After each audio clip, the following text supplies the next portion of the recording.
Can I tell you something I've been noticing lately? Almost every American I talk to, smart, successful, financially together, at some point in the conversation, they lower their voice a little and say, honestly, I've been thinking about getting a second passport. And I always smile because I know exactly what that sentence actually means. It doesn't mean they are leaving. It doesn't mean they've given up on America. It means they are thinking clearly. And I want to talk about that today. They're not dramatically announcing they're done with the country they are born in. They are just thoughtful. They look around, they watch what's happening politically and see how fast things can change. And somewhere in the back of their mind, a very quiet, very logical question surfaces. Do I have options? If things got really bad or just uncomfortable enough, do I have somewhere to go? And the honest answer for most Americans is no. Not because they are not wealthy enough, not because they're not smart enough, but simply because nobody ever told them this was something they could build. A second residency, a second citizenship, a legal right to live somewhere else on this planet, not as a tourist, but as a resident, as someone with rights. This is a thing you can have, and more Americans are quietly going out and getting it right now than at any point in recent history. When people first come to me, they often feel a little embarrassed about it, like they're admitting to something disloyal, like having a plan B means they've already mentally checked out. And I always tell them the same thing. Having a plan B doesn't mean you are planning to fail. It means you are planning to be free. Think about it this way. You have health insurance, not because you expect to get sick, but because if you do, you don't want that moment to be also a financial crisis.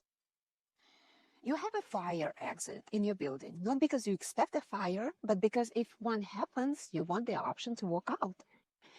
A second citizenship or residency is the same thing. It is a door you may never open, but a door that exists. Here is what I've learned from working with families across the world. The people who have the door, the ones who built it years ago, quietly, without fanfare, they carry themselves differently. There is a kind of calm that comes with knowing that you have options. It changes how you make decisions. It changes how you relate to uncertainty. So why are so many Americans thinking about this right now, specifically? And I want to answer that without getting political, because honestly, this isn't a left or right thing. The people I work with span the entire spectrum. What they share is not a political affiliation, it's a mindset.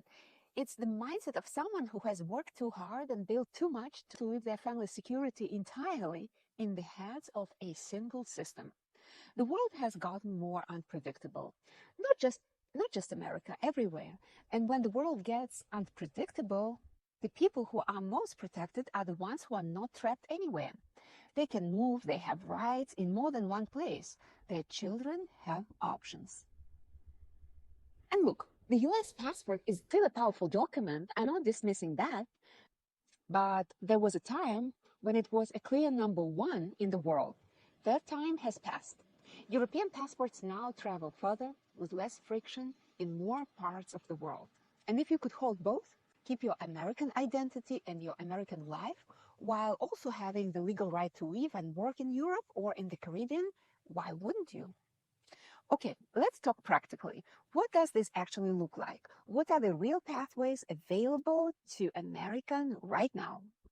I'll walk you through the ones I work with the most. Number one, I would say, would be Portugal. Portugal is the one I recommend most often to American families, and there is a reason for that. It's Europe. It's stable. It's genuinely beautiful. The people are warm. The cost of living compared to Western Europe is reasonable, and the quality of life is exceptional. Most importantly, the residency program there offers something remarkable for families thinking long term. You make a qualifying investment. You hold that residency and after 7 or 10 years with almost no requirement to actually live there full time, your whole family can apply for a European Union passport. If Portugal is the patient play, the Caribbean is for the person who wants a second passport now, a full citizenship, and wants it relatively fast. Several Caribbean nations have had citizenship by investment programs for decades. These are legitimate, well-governed programs. Countries like St. Kitts and Nevis, Grenada, Dominica, they build their entire model around welcoming investors and issuing second passports responsibly. The process, when done correctly, takes a few months, not years. As an American, getting a second passport does not change your U.S. tax obligations. You are still a U.S. taxpayer. That is just the law, and you need to plan around it with a qualified advisor. What a Caribbean citizenship gives you is something genuinely valuable: legal identity, a second set of travel documents, banking access in markets that otherwise push back on U.S. citizens, and for certain programs, actually treaty relationships with the United States that open additional doors. For the right person, it is a genuinely powerful move. Greece. Greece is the one that surprises people in a good way. It tends to get overshadowed by Portugal in conversations, but here what I want you to know. The Greece residency program is open, it is real, and it gives you an EU residency with all the mobility and access that comes with it through real estate investment. There is no minimum time you have to spend there. You invest, you hold it, you have your residency.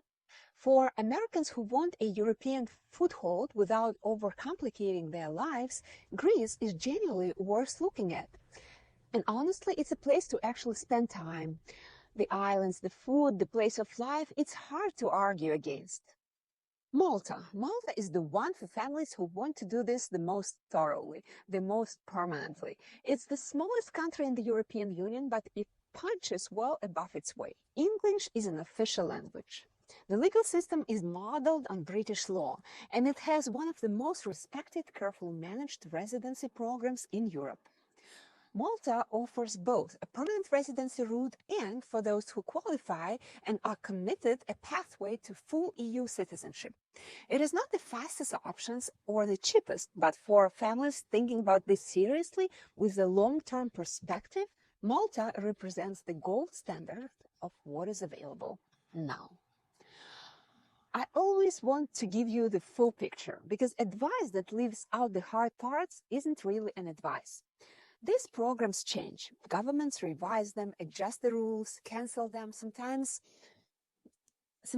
close routes entirely. What exists today may look different a year from now.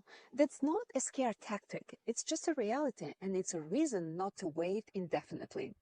The firm you work with matters enormously. This is not a space to cut corners or trust Google search alone. Work with someone who has real experience and real accountability.